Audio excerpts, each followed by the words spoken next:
vous allez bien? Personnellement, ça va super. Ouais, je sors une vidéo un mercredi, même moi ça me choque. Je sais pas si je vais tout le temps faire 2 vidéos par semaine parce que je me connais, hein, dans 2 jours j'ai plus du tout envie de le faire. Mais voilà, en ce moment j'ai envie de tourner pas mal de vidéos, donc je me suis dit que ça pouvait être cool d'augmenter un petit peu le rythme. Surtout qu'on me l'a beaucoup demandé, donc on va essayer ça et puis on verra bien où ça nous mène. Enfin bref, aujourd'hui je voulais qu'on voit ensemble certaines stipulations qui ont clairement été créées par le diable en personne. Vous le savez, le catch est scénarisé, mais ça veut pas dire que c'est faux pour autant. Les chutes, les coups ou les efforts sont bien réels et parfois, ça peut partir complètement en vrille. Les scénaristes imaginent des matchs avec des règles absolument dingues, et c'est précisément ce dont on va parler aujourd'hui, en voyant ensemble les stipulations de catch les plus dangereuses. C'est parti.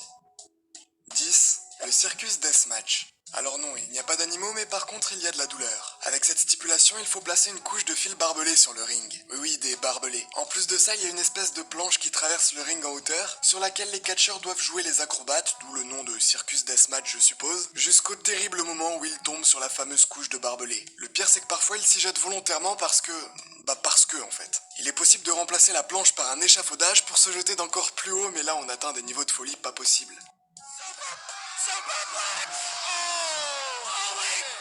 Cette stipulation a donc parfaitement sa place dans le classement, et je pense que tous les participants de ce genre de match peuvent témoigner de la dangerosité de celle-ci. 9. Le Barbed Wire Deathmatch.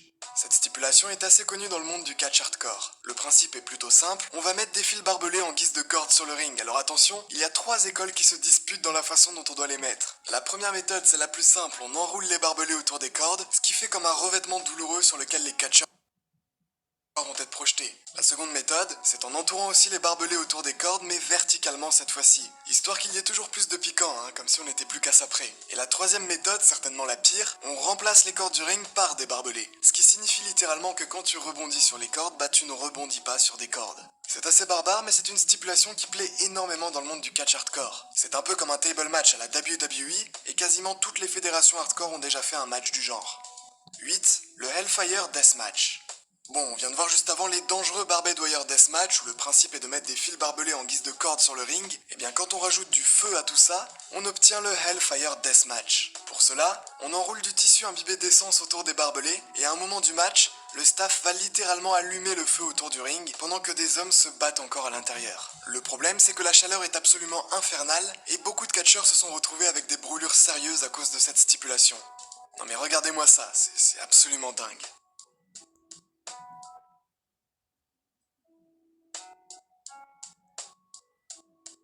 7. Le Inferno Match.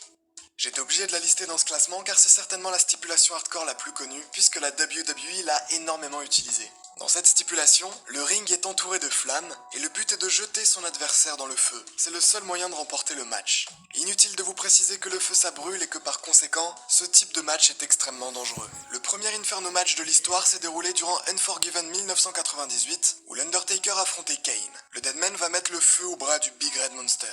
Le dernier Inferno Match s'est déroulé récemment grâce au combat du Finn contre Randy Orton durant l'édition de TLC 2020. 6. The Chambers of Horrors Match. Alors celle-ci c'est pas forcément la plus risquée, mais rien que par son concept je me devais de l'inclure dans ce classement. Cette stipulation n'a été faite que pour un seul match. On est durant le show Halloween Havoc de la WCW en 1991, et le pay-per-view voyait 2 équipes s'affronter. La première était formée par Sting, El Gigante et The Steiner Brothers, tandis que la seconde était composée d'Abdullah the Butcher, The Diamond Stud, Big Van Vader et Cactus Jack, que vous connaissez probablement sous le nom de Mick Foley. Les catcheurs sont tous enfermés dans une cage en acier à l'intérieur de laquelle se trouve une seconde cage en acier plus petite, avec à l'intérieur une chaise électrique. Pour gagner le match, il fallait placer l'un des membres de l'équipe adverse sur la chaise électrique, puis envoyer le courant à l'aide d'un levier situé plus loin. Ce sera Abdullah the Butcher qui finira sur la chaise. Et évidemment, tout est scénarisé, il n'a pas réellement été électrocuté, mais je vous laisse quand même voir ce très court extrait. C'est hyper choquant, je trouve. 5. L'Ancient Way Deathmatch. Cette stipulation est plus connue sous le nom de Type-On Deathmatch. Chaque participant va coller des morceaux de verre sur le bandage qu'il possède au niveau des mains. Vous l'avez donc compris, chaque coup de poing que recevra un catcheur proviendra d'une main entourée de bouts de verre coupants. Est-ce que vous vous rendez compte de la dangerosité ? Le combat le plus connu avec cette stipulation voyait s'affronter Axel Rotten et Ian Rotten. Dans ce match, les catcheurs vont aussi utiliser des fourchettes, des punaises ou encore des agrafeuses. 4. Le Piranha Deathmatch. Pas besoin de passer 10 000 ans sur cette stipulation, elle est vraiment très simple à comprendre. Au milieu du ring se trouve un aquarium infesté de piranhas. Le but est tout simplement de jeter son adversaire dans l'aquarium avant de le refermer. C'est bon pour vous ? Ajoutez à ça que souvent les catcheurs sont en sang, et vous le savez peut-être, les piranhas sont attirés par le sang. Ça rend la chose encore plus flippante. Bon après on va pas se mentir, un piranha ça tue pas un homme, au mieux ça lui arrache un bout de peau, donc c'est pas non plus le plus gros des risques à prendre pour un catcheur. Surtout qu'énormément d'espèces de piranhas ne mangent pas de viande, et c'est peut-être ces espèces-là qui ont été mises dans l'aquarium pour la sécurité du catcheur. Mais quand même ça fait sacrément peur, je vous avoue que je ferais pas le fier si on me jetait dans un aquarium rempli de piranhas. 3. Le 445 Light Tube Deathmatch. On continue notre petite liste des stipulations les plus dangereuses avec celle-ci. Le principe est assez simple, on dispose 445 tubes de néon verticalement sur les cordes du ring, et les catcheurs pourront s'en servir comme arme. Un néon quand ça casse, ça fait de la fumée, mais ça fait aussi énormément de petits débris bien tranchants. Les catcheurs finissent tous avec des coupures sur le corps, de la poussière de néon sur des blessures, enfin bref, je vous laisse imaginer à quel point c'est peu hygiénique et surtout dangereux. Les tubes de néon font malgré tout partie des armes les plus utilisées dans le catch hardcore, parce que justement c'est hyper impressionnant à voir. Chaque chute dans le ring c'est retombé sur ces petits morceaux sur le sol. Rien que d'y penser ça me fait mal. J'aimerais pas être à la place de celui qui doit passer le balai après le match. 2. Trop, c'est trop.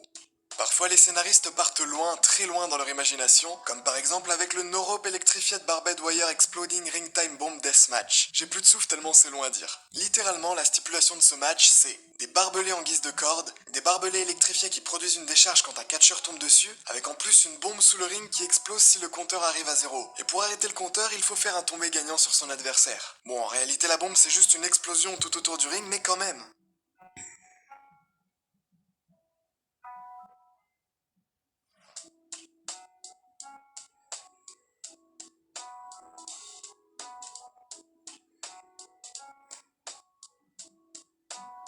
À un moment donné, stop, il faut se décider quoi. Il y a tellement d'éléments ajoutés pour créer un match hardcore que ça en devient presque drôle sur le papier. Dans la réalité, par contre, ça reste assez violent.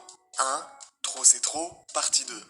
Imaginez-vous créer une stipulation pour un match de catch. Vous avez carte blanche, vous pouvez créer ce que vous voulez. Vous imaginez alors un truc de malade mental, un truc complètement dingue. Mais parce que c'est juste votre imagination, c'est normal. Eh bien, laissez-moi vous présenter le No Rope Electrified Barbed Wire Swimming Pool Dynamite Double Hell Deathmatch. Le nom en dit long sur ce que contient cette stipulation. Comment vous l'expliquer ?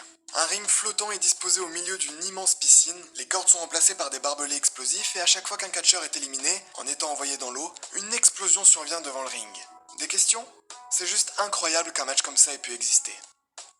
Voilà, c'est la fin de cette petite vidéo, j'espère sincèrement qu'elle vous aura plu. Si c'est le cas, comme d'habitude, n'hésitez pas à vous abonner à la chaîne. C'est totalement gratuit et ça me ferait super plaisir, donc merci à tous ceux qui le feront. Nous on se revoit très vite pour de nouvelles vidéos et d'ici là, portez-vous bien. C'était Wiz, bye tout le monde.